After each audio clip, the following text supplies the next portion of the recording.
Salut tout le monde, je m'appelle Terre Fertile, bienvenue encore sur ma chaîne YouTube. Aujourd'hui, j'aimerais partager avec vous une parole. Dans le fond, c'est un passage biblique que j'aime beaucoup. C'est l'histoire de David qui est choisi comme roi. Alors, sans plus tarder, je vais vous inviter à lire l'histoire qui se trouve dans 1 Samuel chapitre 16, du verset 1 jusqu'au 13e verset. Le titre est « Onction de David comme roi d'Israël ». L'Éternel dit à Samuel, « Quand cesseras-tu de pleurer sur Saul ?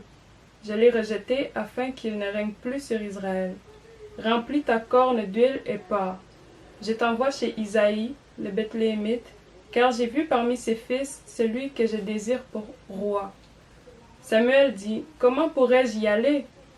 Saül l'apprendra et me tuera. » L'Éternel dit, « Tu prendras une génisse avec toi et tu diras, je viens pour offrir un sacrifice à l'Éternel.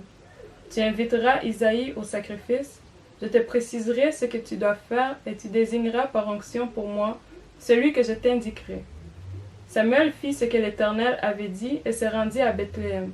Les anciens de la ville accoururent effrayés à sa rencontre et demandèrent, « Ton arrivée annonce-t-elle quelque chose d'heureux? » Il répondit, « Oui, je viens pour offrir un sacrifice à l'Éternel. Consacrez-vous et venez avec moi au sacrifice. » Il fut aussi consacrer Isaïe et ses fils et les invita au sacrifice.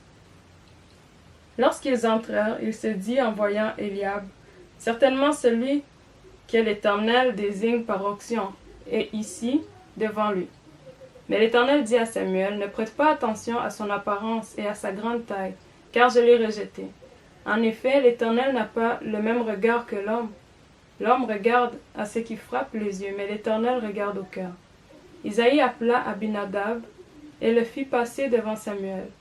Samuel dit, « L'Éternel n'a pas non plus choisi celui-ci. » Isaïe fit passer Shama et Samuel dit, « L'Éternel n'a pas non plus choisi celui-ci. » Isaïe fit passer 7 de ses fils devant Samuel, et Samuel dit à Isaïe, « L'Éternel n'a choisi aucun d'eux. » Puis Samuel dit à Isaïe, « Tous tes fils sont-ils là? » Il répondit, « Il reste encore le plus jeune, mais il garde les brebis. » Alors Samuel dit à Isaïe, « Envoie quelqu'un le chercher, car nous ne prendrons pas place avant qu'il ne soit arrivé. » Isaïe envoya quelqu'un le chercher. Il était roux, avec de beaux yeux et une belle apparence. L'Éternel dit à Samuel, « Lève-toi, verse de l'huile sur lui, car c'est lui. » Samuel prit la corne d'huile et le consacra par onction au milieu de ses frères.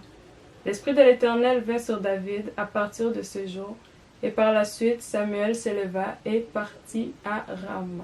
C'est une histoire que j'aime beaucoup, et le verset, je vous dirais, qui vient me chercher dans cette histoire-là, c'est le verset 7. « Mais l'Éternel dit à Samuel, ne prête pas attention à son apparence et à sa grande taille, car je l'ai rejeté. En effet, l'Éternel n'a pas le même regard que l'homme.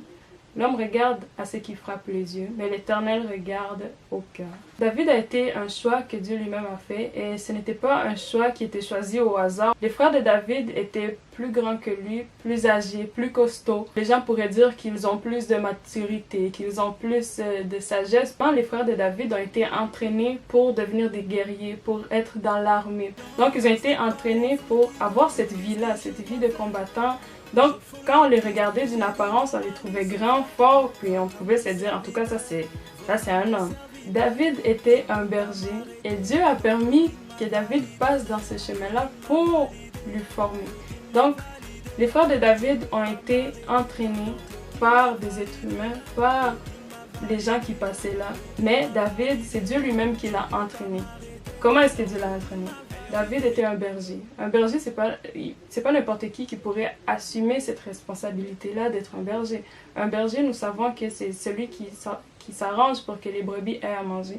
Il s'arrange que ses brebis demeurent en sécurité.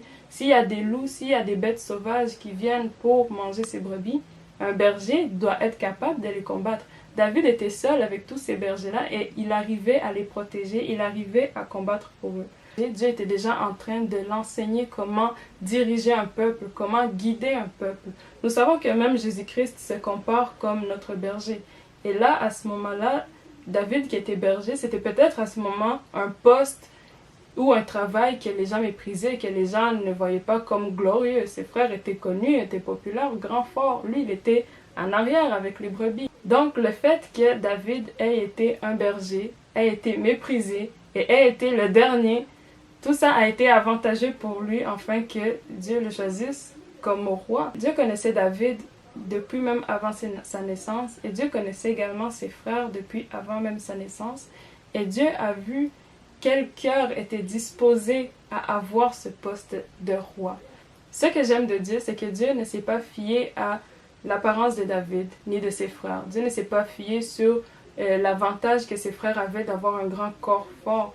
Pour lui, Dieu, ça ne voulait rien dire. Dieu avait déjà choisi David depuis longtemps.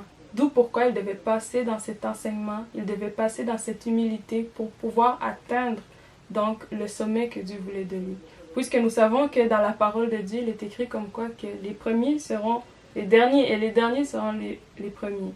Et nous savons également que celui qui s'humilie, Dieu l'élève. Et celui qui s'élève, Dieu l'humilie. Je sais que chacun d'entre nous, Dieu nous a créés pour une mission. Nous ne sommes pas ici sur la terre pour rien. Nous avons tous une mission à accomplir. Mais c'est à nous d'avoir cette humilité, d'être humble, d'être au service des autres pour que Dieu puisse nous élever également. Mais sachons que peu importe à quel point Dieu peut nous élever, que la gloire puisse toujours revenir à Dieu. Parce qu'au final, si ce n'était pas lui, nous ne serions nulle part aujourd'hui. Il faut savoir aussi que David aimait Dieu.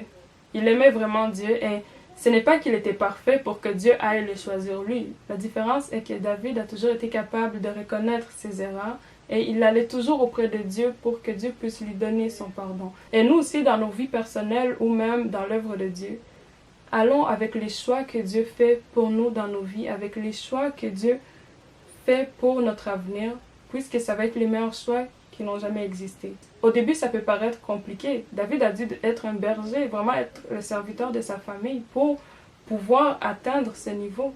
Et nous aussi, peut-être qu'en ce moment, Dieu est en train de nous passer dans un enseignement quelconque pour un projet qu'il a avec nous, on ne sait pas lequel. Mais ayons confiance en Dieu et au choix qu'il fait pour nous. Mais dans toutes ces choses, demeurons fidèles à lui et il ne nous décevra jamais. Amen. Que Dieu vous bénisse d'avoir pris le temps d'écouter cette vidéo et vous aussi, partagez-moi vos passages bibliques préférés. Et on se revoit à la prochaine vidéo. M'a validé, tu ne peux pas m'arrêter, dans le king m'a validé.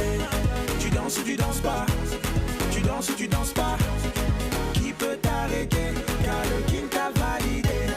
Tu danses ou tu danses pas, tu danses ou tu danses pas.